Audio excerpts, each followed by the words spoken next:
my first objective or suggestion to improve and level up your overall fitness program in the coming years is to throw in these true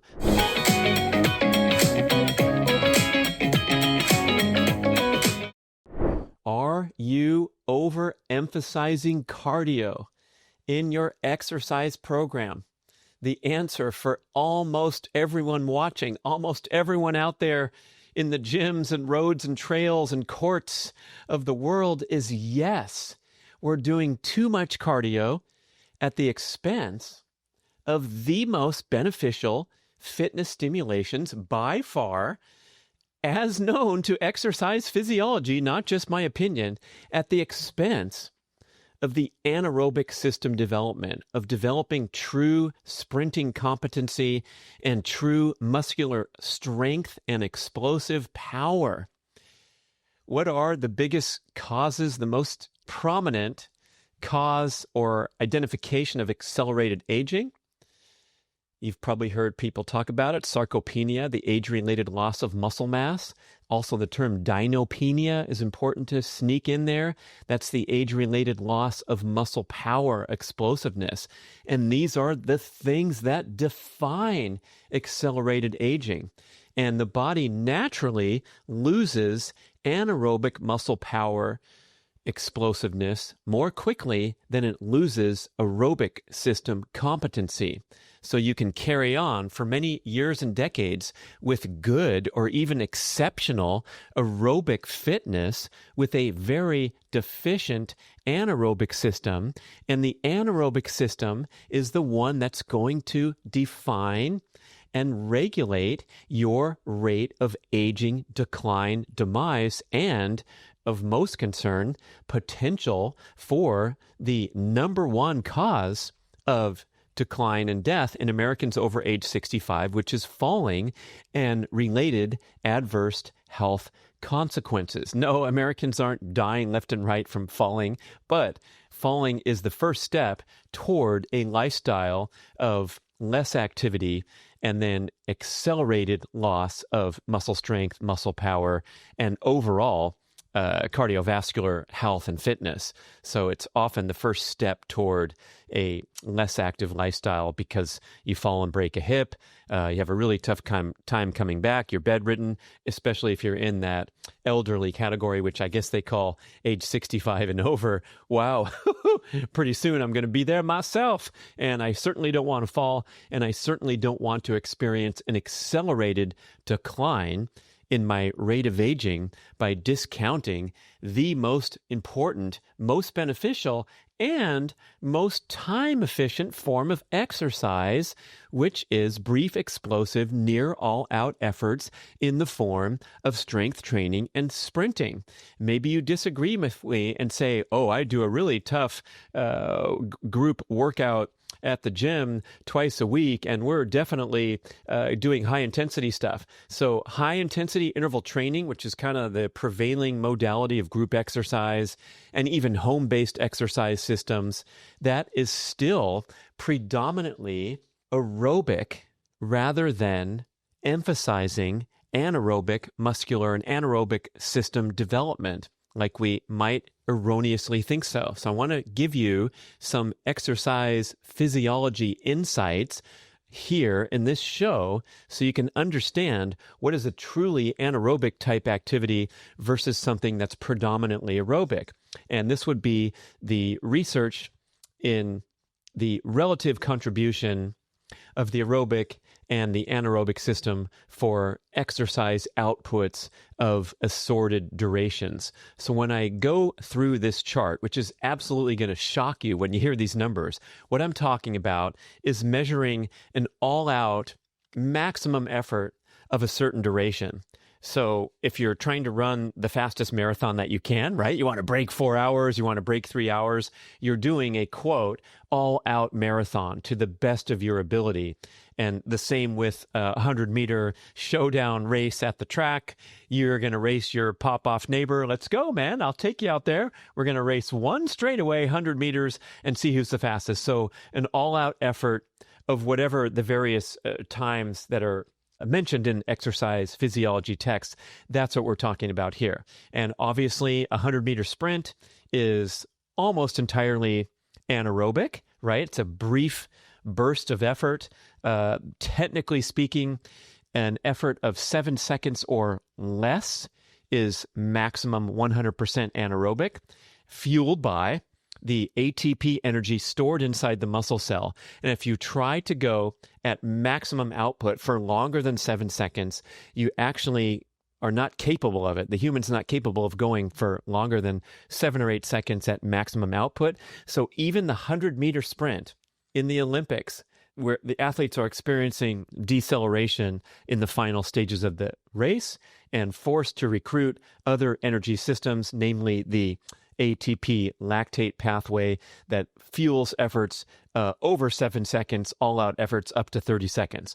But we can confirm that a brief sprint, which you might see one play in a football game where the wide receiver runs down the field, catches the pass, scores a touchdown, the whole play takes 7 seconds. So that was a purely anaerobic effort. Same with, for example, doing a 1-rep max test with deadlifts or squats, or even doing however many pull-ups you can do till failure, and you can only do 3 or 4, and it takes less than 10 seconds. So that's a pure anaerobic effort. But then, as we increase from there, as we increase the duration of one's all-out effort, we start to recruit a surprising amount of anaerobic enzymes and energy production when we're doing so. The 400 meters, my favorite event, is actually 66% anaerobic and 33% contribution of the aerobic system. So you require tremendous endurance to run a competent 400-meter run around the track. Even though when we watch the Olympics, Sydney McLaughlin-Levrone is coming close to that world record, setting what I consider to be a world record, winning the gold in Paris, running 47.7, I believe she ran. It looked like she's flying around the track for one lap, which she is, but that effort is fueled 1/3 by aerobic system and 2/3 by anaerobic system. And that number varies depending on the individual. And it also varies when you're talking about what level of competency you are, from all-out world-class Olympic gold effort to someone saying 400 meters when they go to their neighborhood track and time one for themselves. If your time in the 400 meters is 2 minutes instead of 1 minute, or instead of 47.7 seconds, the longer it goes on, the greater the contribution of the aerobic system versus the anaerobic system. But in the exercise physiology literature, the distinction point for 50-50, 50% contribution of aerobic system and 50% contribution of anaerobic system, is 1 minute and 15 seconds all-out effort.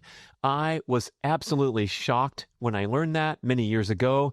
I would have guessed, 4 minutes is 50-50, because you're thinking, hey, when you run a mile, when I ran the mile, it was pretty intense, and we were going pretty fast for 4 laps around the track, even though a typical mile race, let's say lasting from under 4 minutes for an elite up to maybe 6 minutes, and then we're getting to a less competent athlete that's going to be falling off the widely referenced percentages. The mile is conveyed as 79% aerobic. 79% aerobic, 21% anaerobic system contribution. That's why, who do we see in the Olympics running the mile, running the 1500, are the skinny freaks that are pure endurance athletes that are training for 100 miles a week to prepare for what seems to be a very, very fast, intense effort, which it is. If Jakob Ingebrigtsen is running a 3:43 mile right in front of my eyes in Eugene, Oregon, with Yared Nuguse chasing him down the home stretch trying to break the world record, those guys were flying, I promise you, but it was still a largely aerobic system contribution. Their aerobic systems are so amazingly well developed that they can have a 79% aerobic effort and still run under 4 minutes for the mile. 800 meters, I skipped that one. That's described as, in most cases, around 60-40.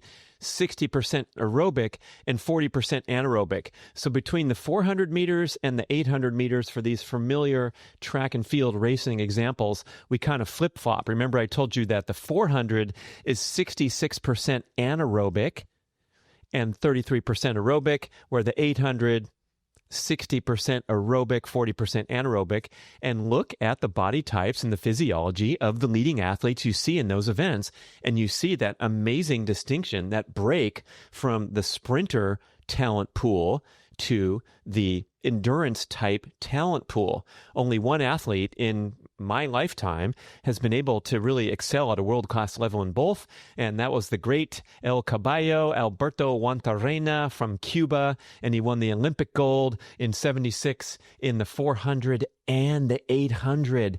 Now you don't even see athletes lining up to contest both those events. It's amazing.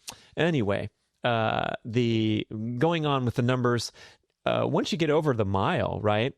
A fast, intense, world-class mile being 79% aerobic. Now we're talking about predominantly aerobic for anything that lasts longer than a few minutes. Anything you're doing in any of your HIIT training sessions or in the CrossFit games or in the High Rocks competition is vastly predominant in aerobic system contribution. The 5K, so let's say that's lasting from an elite athlete running under 13 minutes to a recreational athlete running 20 minutes, 98% aerobic. The marathon obviously is 100% aerobic, or anything in the ultra category. You're not recruiting your anaerobic muscle fibers virtually at all.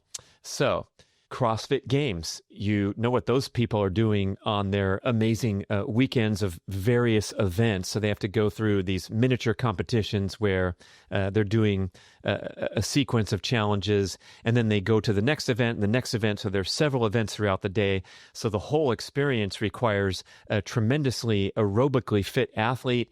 You can watch my show with Chris Hinshaw, my former compatriot on the professional triathlon circuit, finished second place in the Hawaii Ironman back in 1985, and now he's one of the most prominent coaches in the CrossFit scene, and he rose to prominence with his concepts that he calls aerobic capacity, where he was getting these guys to improve their aerobic system, their endurance, so that they could train harder in the high-intensity interval training workouts that they were required to do to become champions at CrossFit Games. One of the greatest of all time, Rich Froning, he was under Hinshaw's tutelage, and Hinshaw famously improved his time in the mile run from 6 minutes and something down to 5:48. So if he improved his time in an event that's 79% aerobic, that's clear indication that he has improved his aerobic competency. Therefore, when he goes into the gym and does his Olympic lifting sessions and all the other things they do in CrossFit, the rope climbs and the box jumps, if you have more endurance, you can train harder, recover faster, rather than emphasizing the anaerobic component of CrossFit when it's an extremely aerobic competition. Now, hopefully you've heard about this latest fitness sensation called High Rocks, and this is a template of challenges that stays the same every time there's a competition, which is really cool. The exact opposite of CrossFit, where they make up fun new challenges, striving for variation all the time.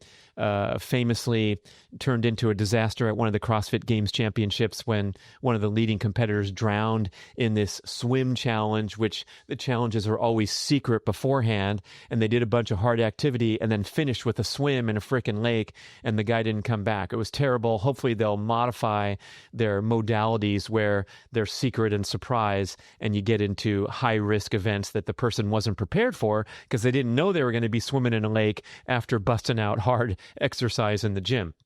But High Rocks is a structured event where every race follows the same pattern. And what it is a 1 kilometer run in between these very, very difficult explosive, powerful fitness challenges requiring a lot of muscular output.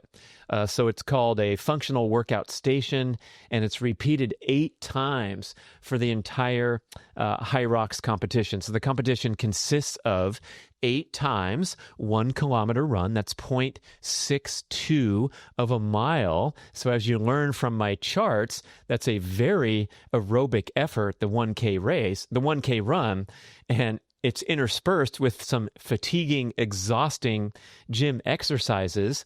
All told, you're talking about a competition that is 98% aerobic due to the duration lasting up and over an hour. In fact, the world record in the men's division, again, for this template competition is 53 minutes, 15 seconds. Alexander Ronchevik broke it in Hamburg on October 25, beating Hunter McIntyre's previous record of 53:22. Hey, I know that guy. He used to be based out of Malibu, California.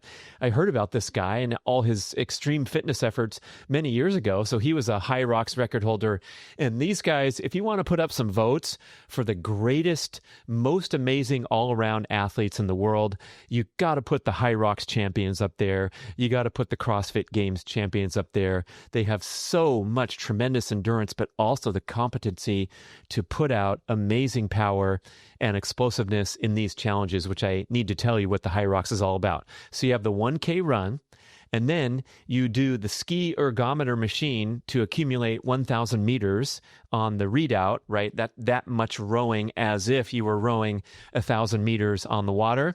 Then I want to tell you about B-Rad Nutrition. We make the absolute highest quality, cleanest, and most potent performance nutrition supplements that you will find anywhere in the world. Our 5-star Amazon bestseller called B-Rad Superfuel is a blend of grass-fed whey protein isolate and creatine, the 2 most research-proven supplements for peak performance and recovery. All the flavors have a light, natural, pleasant taste. Vanilla bean, cocoa bean, peanut butter, and we have an unflavored bag. This is the real deal. It is 95% pure grass-fed whey isolate, in contrast to mostly what you'll find is whey concentrate, only around 70 to 85% pure. It has lactose and milk fat left over. That's why a lot of people claim I can't do whey. It's because you're consuming an inferior product. Our whey isolate, 95% pure. You're going to love it. I want you to try some. Visit bradnutrition.com and take 20% off your order with the code BRAD20, or go to Amazon and find our B-Rad store with all our 5-star reviews.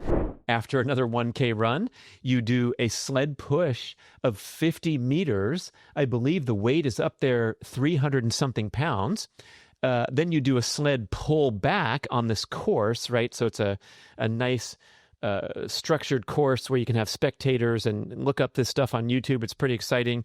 Sled push 50 meters, sled pulling backward 50 meters.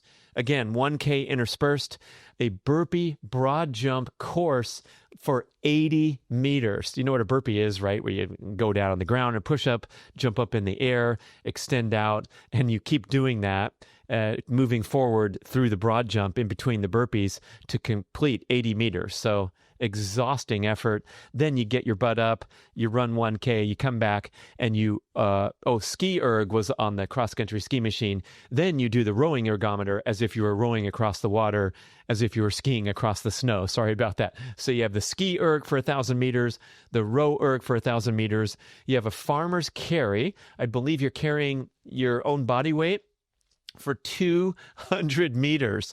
So the course, I think it's probably a 50-meter course. It looks like you're carrying your weight in your hands with heavy dumbbells for 200 meters. Another 1K run. You getting tired listening yet? Then sandbag lunges. So it's 100 meters with a weighted sandbag on your shoulders. Another 1K run, and then finally finishing with 100 repetition of throwing the medicine ball against the wall. So the best guy of all time in the world does a 53 minutes. My friend Dave Cobreen, who's been mentioned many times on the show and previous podcast guests, he completed the HIIT Challenge at the age of 64 in a stunning performance of 1 hour and 34 minutes. So an extreme endurance performance with all that high intensity output inside. So don't get me wrong. Of course, the heart rate is going up into the anaerobic zones when you're pushing a sled with hundreds of pounds on it for 50 meters. But overall, you need that foundation of the aerobic system contribution, even during the sled push that's 50 meters or the short bursts of effort where they're really, really challenging. Same with the CrossFit games where they're doing handstand push-ups. The heart rate is going sky high, and then it's having to regulate down to enable the person to go run the mile or whatever is the next challenge in that sequence. But overall, it's largely an aerobic system event. And getting competent at those high intensity efforts requires a lot of training, requires a lot of reps in the gym. But when you put it all together, which we often do in a high-intensity interval training class, we need to acknowledge, we need to chart this in our notebook as a predominantly aerobic effort. What does that bring me to? The objective to emphasize the anaerobic system a little more in training by engaging in workouts that feature brief explosive efforts, for example, pushing a sled for 50 meters, or perhaps only 10 or 20 or 30 meters where you are giving a near all-out effort to push that sled, and then you're resting and recovering so that the effort is truly explosive and you don't have to pace yourself as if you were in a high rocks competition that was going to last an hour and 34 minutes for a 64-year-old guy.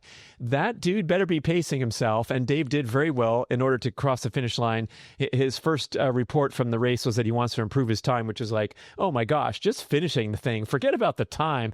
The fact that you can complete that when you're near Medicare age earns you the new nickname Medicare Cobrain. Anyway, anyone who finishes that is an extremely impressive endurance specimen with all the strength and power necessary to do those efforts. But when you're doing 100 wall balls at the end of that whole thing, at the end of that hour and a half of grueling activity, you are needing that aerobic contribution to fuel that because you're nearly exhausted. So instead, or in addition to all the endurance work that you do now, whether you're a jogger out on the road training for marathons or whether you like to attend the HIIT classes at your gym, this is a slice of the pie of the big picture of fitness that you can improve to your great benefit with minimal time requirement, minimal risk of overtraining and burnout that we see so commonly in the communities like CrossFit. And I assume High Rocks people are having a tendency to overdo it at times too. But this is where you're truly developing that explosive power and the anaerobic muscle fibers that fire quickly, powerfully, but cannot continue for very long. I've talked about my sprint protocol so many times. So my first objective or suggestion to improve and level up your overall fitness program in the coming years is to throw in these true sprint sessions that are characterized by very brief efforts of near all-out effort, and I'm referencing that 10 to 20 second window as the sweet spot, and they're coupled by extensive rest periods afterward. So instead of going on the clock for an hour and a half of High Rocks or for a weekend of CrossFit games or for an hour of a typical CrossFit class, instead you're going to allow yourself luxurious rest intervals, is what Dr. Craig Marker calls it on our great show where he was talking about his concept of high-intensity repeat training as a clear distinction from high-intensity interval training.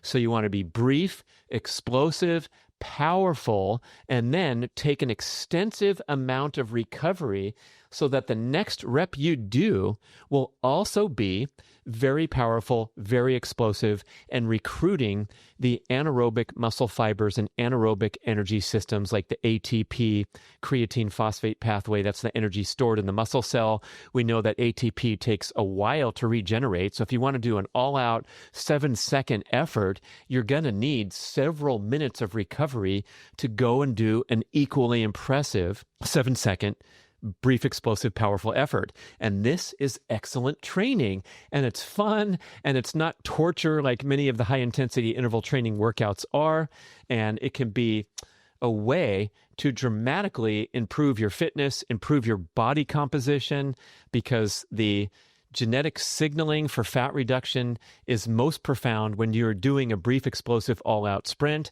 ideally on flat ground, so you get the bone density and you get the further signaling for fat reduction because of the penalty for carrying excess body fat when you're doing high-impact, gravity-influenced sprinting. But if you don't have the capability to sprint on flat ground, you can do sprints. I'm using quote marks if you're listening and not watching.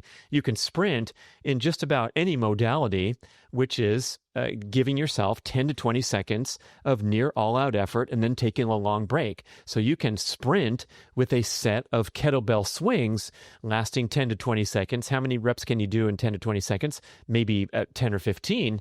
And then you rest at a recommended 6-to-1 recovery to work ratio.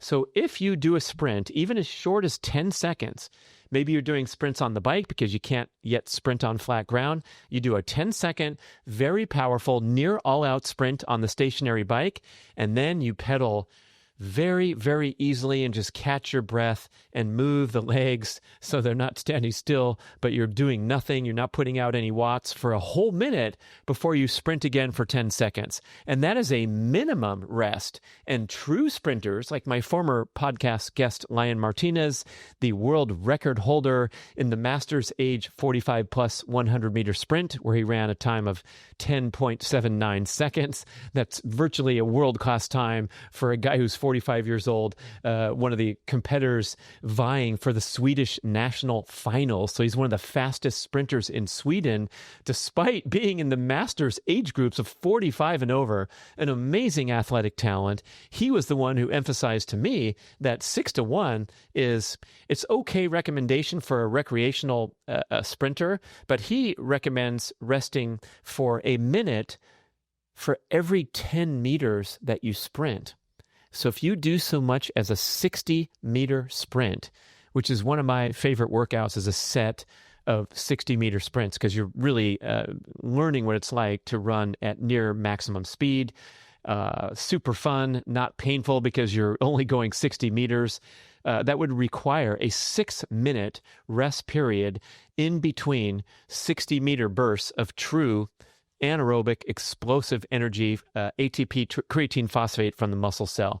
I generally don't take that long because I don't feel like I'm as competent or as powerful as a elite level sprinter. But the idea here is to rest and relax in between these brief efforts so that your workout is not a slow, steady burn into exhaustion, which is basically what we're talking about for the vast majority of high-intensity interval training workouts. And of course, the HYROX is a competition. So of course, what we want to do is bust every single person up there until they're totally exhausted at the end. Although the guy that broke the record, Alexander, was still had the energy to high five and kiss his partner in the stands, and he looked pretty darn good after doing that. But generally speaking, a competition is about laying it all out there. So yeah, you're going to be exhausted after an hour and a half of HYROX competition, and you're going to be pretty tired after the typical exercise class at the gym, like the group exercise spinning class, where you're doing a series of intervals with minimal rest and a lot of output over the course of an hour. That's aerobic training. It's great. It gets you fit, but there's a whole nother slice of the pie that we're forgetting about. So my challenge to you, my recommendation to you to get started here, put a true sprint workout into the mix. That means the efforts are going to be short, never over 20 seconds. As I talked about in my extensive show about sprinting, if you try to sprint, if you try to give maximum output for longer than 20 seconds, you have so much cellular breakdown required that you have extended recovery time, and the workout is really going to be exhausting and depleting, and you're not going to be able to do too many reps. You're going to go to a track meet and run 2 events, and you're going to be toast, right? So what we want to do here is sprint under control in that 10 to 20 second window, 1 time a week, is great. That's plenty, because this is going to require a lot of recovery time after, and it's going to require you every time you do it to feel fresh and pumped up and explosive, with your muscles and joints feeling great. You never, ever drag yourself to a sprint session, and you never, ever sprint when your body's less than 100% rested, motivated, and prepared. If you sprint in a fatigued state, you are training your central nervous system to be a slower, less powerful, less explosive athlete. Literally, that's what you're doing, because you're not going as fast as you usually do with your 60-meter sprints or whatever the example is. So 1 day a week, the set would be 4 to 8 reps of 10 to 20 seconds with a 6-to-1 recovery to work ratio. And so I can spare the questions coming in. Brad, I've been doing your sprints. They're great. I'm getting fitter. I'm getting faster. I feel great. I'm getting lean and mean. Can I go from 8 reps to 12? No, absolutely not. Never. The idea here is not to ever increase quantity. It's to increase the quality and the performance standard of the sprints that you're doing. So if you get fitter and fitter over time, and we're talking about this basic example of a template sprint workout, you're still going to do 4 to 8 sprints. They're just going to be faster and more powerful. You're going to pick a heavier kettlebell if you're doing kettlebell swings as your sprint. Okay, so that is the number one, perhaps the number one fitness breakthrough that you can achieve, is adding a true sprint workout into your program right away.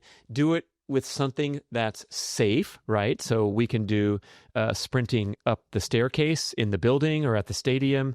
We can do hill sprints if you have a convenient hill around for much less impact load. When I'm managing my little injuries, I like to do high knee sprinting. So I will take off and start my watch, and I'll do 22-second sprints, pretty much at 95% effort. So I'm huffing and puffing and looking like I might be running down a track at full speed, but I'm driving my knees high and minimizing the impact load of going through a full sprint stride because I want to protect myself at a certain time. And so these high knee sprints, I think, are great and within reach of most everybody because of the lower impact load.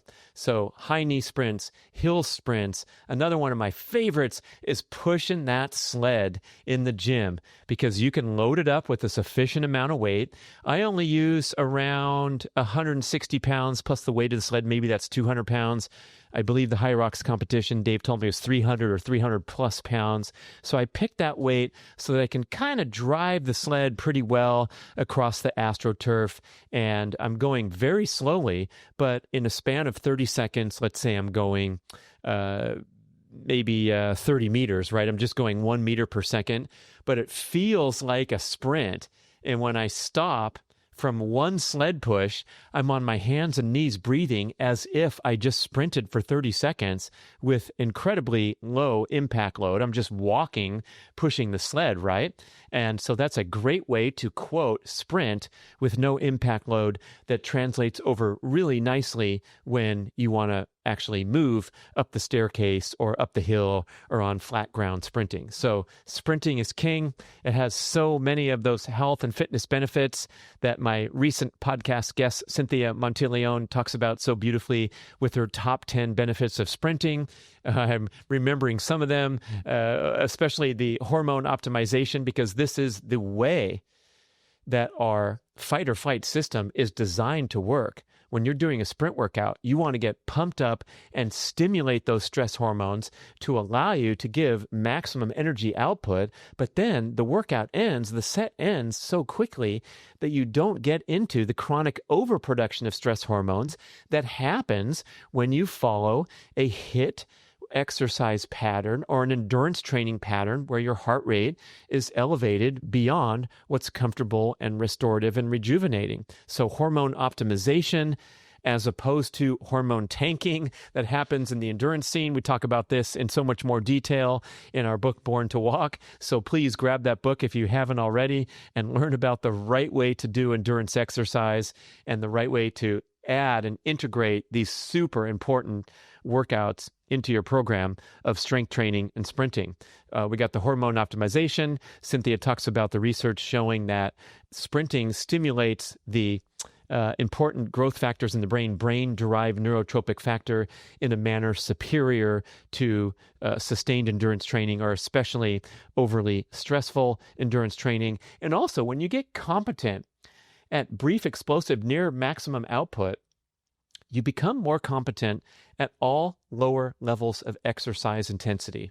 So if your thing is running 5Ks or running marathons or doing an hour and a half extreme sessions of High Rocks Challenge or CrossFit classes or whatever, if that's your thing and you build your competency in true sprinting, you become better at all lower levels of exercise intensity and perceived exertion is lowered.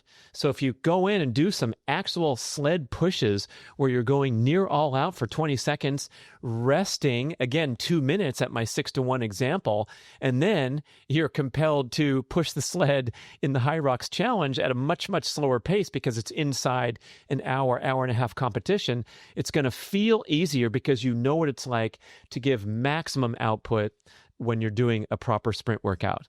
So as I'm talking to the vast majority of fitness enthusiasts and people watching, listening to this show, look around. You're probably getting an A+ or maybe an A- in cardio if you do anything fit and active lifestyle. And that includes playing pickup basketball and riding your bicycle around on the weekends or going to the high intensity interval training classes at the gym. You're getting an A+ in cardio, but you quite likely have a C- or a D+ in those very, very important categories of muscular power and explosiveness. We want to prevent sarcopenia and dinopenia, and we do that by training the anaerobic system in the right manner with brief explosive efforts and long leisurely recovery periods to come back and be explosive, and then short duration workout and long recovery in between the workouts. So get out there and sprint once a week and then report back to me the amazing results that you're going to feel. I can tell it's going to happen. Send an email over to podcast@bradventures.com, especially if you have any questions about any of the protocol I discussed. And thanks for listening, watching.